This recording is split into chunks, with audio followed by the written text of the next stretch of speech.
ಶ್ರೀ ಗುರುಭ್ಯೋ ನಮಃ. ಓಂ ಶ್ರೀ ಮಹಾಗಣಪತಯೇ ನಮಃ. ಓಂ ಶ್ರೀ ಮಾತ್ರೇ ನಮಃ. ಜ್ಞಾನಾನಂದಮಯಂ ದೇವಂ ನಿರ್ಮಲಸ್ಫಟಿಕಾಕೃತಿಂ ಆಧಾರಂ ಸರ್ವವಿದ್ಯಾನಾಂ ಶ್ರೀಹಯಗ್ರೀವಂ ಉಪಾಸ್ಮಹೇ. ಓಂ ಶ್ರೀ ಗುರುಭ್ಯೋ ನಮಃ.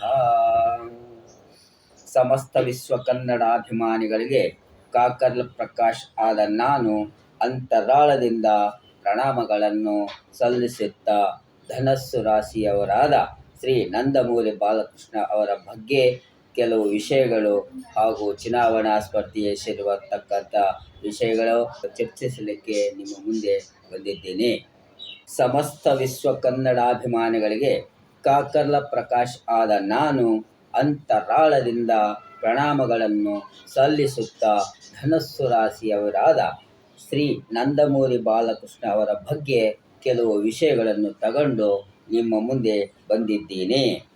ತುಂಬ ಅಭಿಮಾನಿಗಳು ಬಾಲಕೃಷ್ಣ ಅವರ ಬಗ್ಗೆ ವಿವರಿಸಿ ಅಂತ ತುಂಬ ಪ್ರಶ್ನೆಗಳು ನನಗೆ ಬಂದಿರುವುದರಿಂದ ಅವರ ಬಗ್ಗೆ ಈ ವರ್ಷ ಚುನಾವಣೆಯಲ್ಲಿ ಸ್ಪರ್ಧಿಸಿರುವುದರ ಬಗ್ಗೆ, ವಿಜಯಾವಕಾಶಗಳ ಬಗ್ಗೆ ಹಾಗೂ ಫಲಗಳ ಬಗ್ಗೆ, ಈ ವರ್ಷದ ಫಲಗಳ ಬಗ್ಗೆ ತಿಳಿಸುವ ಪ್ರಯತ್ನ ಮಾಡುತ್ತೀನಿ. ಅವರು ಇದೇ ನಮ್ಮ ಕರ್ನಾಟಕದ ಶ್ರೀ ಗೌರಿಬಿದನೂರಿಗೆ 20 ಕಿಲೋಮೀಟರ್ದಲ್ಲಿ ಇರತಕ್ಕಂಥ ಆಂಧ್ರ ಪ್ರದೇಶಕ್ಕೆ ಸೇರಿದ ಹಿಂದೂಪುರ ಪಟ್ಟಣ ಶಾಸನಸಭಾ ಕ್ಷೇತ್ರದಲ್ಲಿ 10 ವರ್ಷದಿಂದ ಶಾಸಕರಾಗಿ ಆಯ್ಕೆಯಾಗಿ ಕರ್ತವ್ಯ ಹೊಂದಿದ್ದಾರೆ. ಹಾಗೂ ತೆಲುಗು ಚಲನಚಿತ್ರ ನಟರಾಗಿ ಅತಿ ಹೆಚ್ಚಿನ ಅಭಿಮಾನಿಗಳು ಹೊಂದಿರುವ ನಟರಾಗಿರುತ್ತಾರೆ. ಹಾಗೂ ಪ್ರಖ್ಯಾತ ನಂದಮೂರಿ ತಾರಕ ರಾಮರಾವ್ ಅವರ ಮಗನೂ ಸಹ ಆಗಿರುತ್ತಾರೆ. ಇವರು ನಮ್ಮ ಕರ್ನಾಟಕದ ಹೆಮ್ಮೆಯ ಪುತ್ರರಾದಂಥ ಡಾಕ್ಟರ್ ಶ್ರೀ ರಾಜ್ಕುಮಾರ್ ಅವರ ಕುಟುಂಬಕ್ಕೆ ಆಪ್ತ ಸ್ನೇಹಿತರಾಗಿ ಸಹ ಸಂಬಂಧವನ್ನು ಹೊಂದಿಕೊಂಡಿರುತ್ತಾರೆ. ಇದು ಇವರ ತಂದೆಯ ಕಾಲದಿಂದಲೂ ಮುಂದುವರಿತಾ ಬಂದಿದೆ ಇವರ ಸ್ನೇಹ ಪರಂಪರೆ. ಈ ಬಾರಿಯೂ ಸಹ ಚುನಾವಣೆ ಯುದ್ಧದಲ್ಲಿ ಜಯಭೇರಿ ಬಾರಿಸಲಿಕ್ಕೆ ಸನ್ನದ್ಧರಾಗಿ ಚುನಾವಣೆಯಲ್ಲಿ ಸ್ಪರ್ಧಿಸಿರುತ್ತಾರೆ. ಕಳೆದ ಬಾರಿ 2019ರಲ್ಲಿ 3-4 ಜಿಲ್ಲೆಗಳಲ್ಲಿ ಇವರ TDP ಪಕ್ಷದಿಂದ ಎಲ್ಲ ಅಭ್ಯರ್ಥಿಗಳು ಧೂಳಿಪಟವಾದರೂ ಆ ಬಿರುಗಾಳಿಗೆ ಎದುರಾಳಾಗಿ ಎದೆ ಕೊಟ್ಟು ನಿಂತು ಎದುರಿಸಿ ಗೆದ್ದ 3ರಲ್ಲಿ ಇವರೊಬ್ಬರು ಸಹ ಆಗಿರುತ್ತಾರೆ. ಇದು ಸಹ ಅದಕ್ಕೂ ಮುಂಚೆ ಇರುವ ಮತಗಳಿಗಿಂತ ಹೆಚ್ಚು ಮತಗಳನ್ನು ಪಡೆದಿರುತ್ತಾರೆ. ತೆಲುಗು ರಾಜ್ಯಗಳಲ್ಲದೆ ಭಾರತಾದ್ಯಂತ ಕೋಟ್ಯಾಂತರ ಜನ ಇಷ್ಟಪಡುವ ಚಲನಚಿತ್ರ ನಟರೂ ಸಹ ಆಗಿರುತ್ತಾರೆ. ಇವರು ಅಷ್ಟೇ ಅಲ್ಲದೆ ತಾಯಿ ಹೆಸರಾದ ಬಸವತಾರಕಂ ಕ್ಯಾನ್ಸರ್ ಹಾಸ್ಪಿಟಲ್ನ ರೂವಾರಿಯಾಗಿ ಕರ್ತವ್ಯವನ್ನು ನಿರ್ವಹಿಸುತ್ತಾ ಎಷ್ಟೋ ಜನ ಕ್ಯಾನ್ಸರ್ ಪೇಷಂಟ್ಗಳಿಗೆ ಕ್ಯಾನ್ಸರ್ ಅನಾರೋಗ್ಯದಿಂದ ಬಳಲುತ್ತಿರುವ ಎಷ್ಟೋ ಜನಕ್ಕೆ ಉಚಿತವಾಗಿ ಟ್ರೀಟ್ಮೆಂಟನ್ನು ಕೊಡಿಸಿ ಎಷ್ಟೋ ಜನ ಕುಟುಂಬಕ್ಕೆ ದಾರಿದೀಪಿಯಾಗಿ ನಿಂತು ಸಮಾಜ ಸೇವೆಯನ್ನು ಮಾಡ್ತಿರುತ್ತಾರೆ. ಇವರು ಜನರಿಗೆ ಗೊತ್ತಿರುವ ವಿಷಯವೇ ಆದರೂ ಇವೆಲ್ಲ ನಾನೇನು ಹೇಳಬೇಕಾಗಿಲ್ಲ. ನಂದಮೂರಿ ಬಾಲಕೃಷ್ಣ ಅವರದ್ದು ಧನಸ್ಸು ರಾಶಿ. ಈ ಧನಸ್ಸು ರಾಶಿಯವರಿಗೆ ಈ ವರ್ಷ ತುಂಬ ಅನುಕೂಲಗಳು ಕೂಡಿ ಬರುತ್ತವೆ. ಕೆಲವರು ಈ ಬಾಲಕೃಷ್ಣ ಅವರು ಚುನಾವಣೆಯಲ್ಲಿ ಗೆಲ್ತಾರಾ, ಎಷ್ಟು ಬಹುಮತ ಬರುತ್ತೆ, ಎಷ್ಟು ಲೀಡಿಂಗ್ ಬರುತ್ತೆ ಅಂತ ತುಂಬ ಜನ ಕೇಳ್ತಿದ್ದಾರೆ. ಈ ವರ್ಷ ಇವರಿಗೆ ತುಂಬ ಅನುಕೂಲ ಇದೆ ಅಂತ ಹೇಳಬಹುದು. ಇದಕ್ಕೆ ಕಾರಣ ಶನಿ ಪರಮಾತ್ಮರು ತನ್ನ ಧನುಸ್ಸು ರಾಶಿಯಿಂದ 3ನೇ ರಾಶಿಯಾದ ಕುಂಭ ರಾಶಿಯಲ್ಲಿ ಸ್ಥಿತನಾಗಿರುವುದರಿಂದ ಎಲ್ಲ ಅನುಕೂಲಗಳು ಕೂಡಿ ಬರ್ತವೆ ಅಂತ ಹೇಳಬಹುದು. ಬರೀ ಶನಿ ಪರಮಾತ್ಮ ಇದೆ ಅಂತ ಅವರು ಸುಮ್ಮನೆ ಇರುವ ಹಾಗಿಲ್ಲ.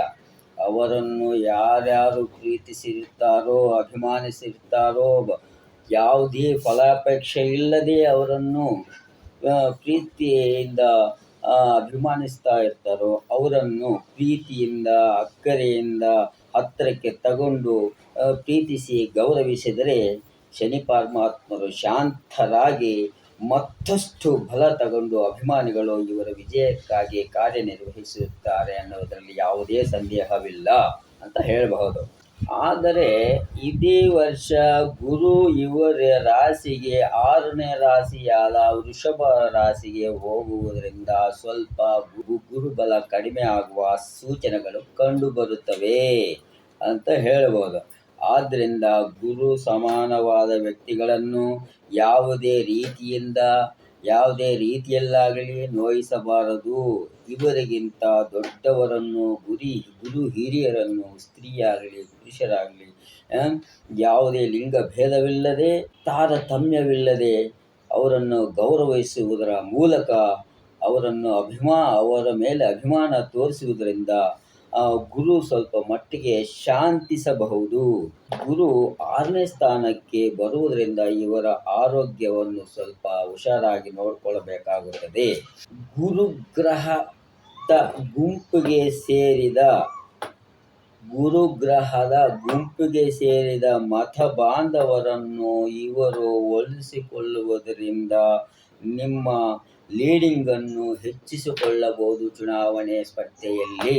ಅಂದರೆ ಜ್ಯೋತಿಷ್ಯ ಜ್ಞಾನ ಇರೋವರೆಗೆ ಸ್ವಲ್ಪ ಗೊತ್ತಾಗುತ್ತೆ ಗುರುಗ್ರಹ ಗುಂಪಿಗೆ ಯಾವ ಜನ ಸೇರ್ತಾರೆ ಅಂತ ಅವ್ರಿಗೆ ಗೊತ್ತಾಗುತ್ತೆ. ಮುಖ್ಯವಾಗಿ ಈ ರಾಶಿಯಿಂದ 4ನೇ ರಾಶಿಯಾದ ಮೀನ ರಾಶಿಯಲ್ಲಿ ರಾಹು ಗ್ರಹ ಸ್ಥಿತನಾಗಿರುವುದರಿಂದ ಸ್ವಲ್ಪ ಅರ್ಧಾಸ್ತಮಿ ರಾಹುಗ್ರಹ ದೋಷ ಕಂಡು ಬರುತ್ತಿದೆ. ಅಂದರೆ ಕುಟುಂಬದ ವ್ಯಕ್ತಿಗಳನ್ನು ಸ್ವಲ್ಪ ಸಮಾಧಾನದಿಂದ ಸರಿ ಮಾಡಿಕೊಳ್ಳುವ ಅವಶ್ಯಕತೆ ಭಾಳ ಇದೆ.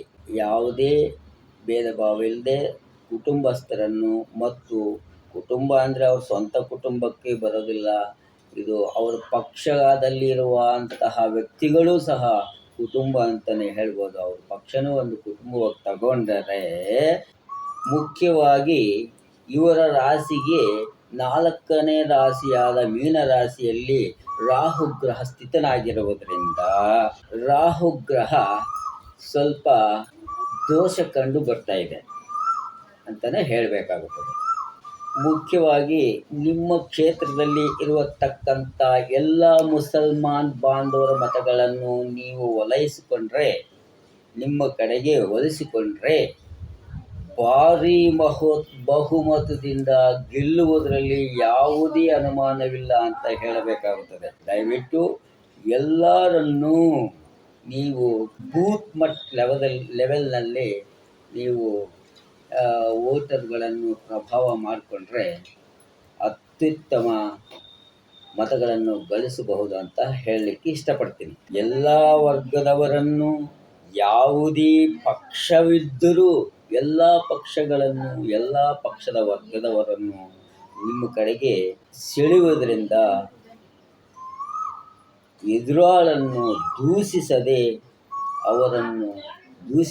ಯಾವುದೇ ರೀತಿಯಲ್ಲಿ ಮನಸ್ಸನ್ನು ನೋಯಿಸದೆ ನಿಮ್ಮ ಪ್ರಚಾರವನ್ನು ಮುಂದುವರಿಸಿದರೆ, ನಿಮ್ಮ ಕಾರ್ಯಕ್ರಮವನ್ನು ಒಳ್ಳೆಯ ರೀತಿಯಲ್ಲಿ ಮುಂದುವರಿಸಿಕೊಂಡು ಹೋದರೆ ಈ ಬಾರಿಯೂ ಸಹ ಇಂದಿನ ಮತಗಳಿಗಿಂತ ಹೆಚ್ಚಿನ ಮತಗಳು ಬಹುಮತದಿಂದ ಗೆಲ್ಲುವುದರಲ್ಲಿ ಅಖಂಡ ವಿಜಯ ಬಾರಿಸುವುದರಲ್ಲಿ ಯಾವುದೇ ಸಂದೇಹವಿಲ್ಲ ಅಂತ ಹೇಳಬಹುದಾಗಿದೆ.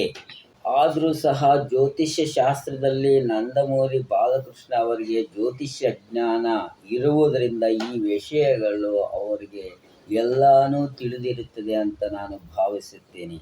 ಆದರೆ ನಿಮ್ಮನ್ನು ಹೊಗಳುವ ಕೋಟೆ ಎಂಬ ಪದ್ಮವ್ಯೂಹದಲ್ಲಿ ಸಿಲುಕಿ ಅಭಿಮನ್ಯುನಂತೆ ವೀರ ಸೈನಿಕನಾಗದಂಗೆ ತನ್ನ ರೋಟರಿ ಕೋಟೆಯನ್ನು ಸೌಮ್ಯದಿಂದ ಭೇದಿಸಿ ಶತ್ರುಗಳನ್ನು ಸಹ ನಿಮ್ಮ ಕಡೆಗೆ ಒಲಿಸಿಕೊಂಡು ಅರ್ಜುನನಂತೆ ಪದ್ಮವ್ಯೂಹವನ್ನು ಭೇದಿಸಿ ಯುದ್ಧದಲ್ಲಿ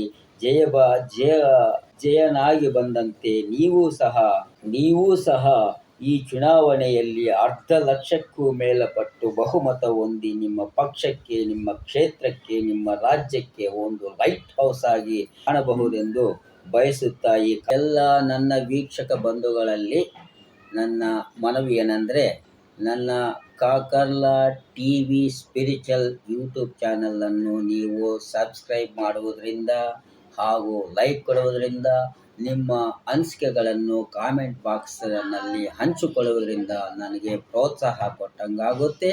ಹಾಗೂ ನಾನು ಮಾಡುವ ಎಲ್ಲ ಬೇರೆ ಬೇರೆ ವಿಷಯಗಳು ತಗೊಂಡು ಬರುವತಕ್ಕಂಥ ಎಲ್ಲ ವಿಡಿಯೋಗಳು ನಿಮಗೆ ನೇರವಾಗಿ ನಿಮ್ಮ ಮೊಬೈಲ್ಗೆ ತಲುಪುತ್ತವೆ ಅಂತ ಹೇಳುತ್ತಾ ಈ ಕಾರ್ಯಕ್ರಮವನ್ನು ಮುಗಿಸ್ತಾ ಇದ್ದೀನಿ. ಸರ್ವೇ ಜನ ಸುಖಿನೋ ಭವಂತು.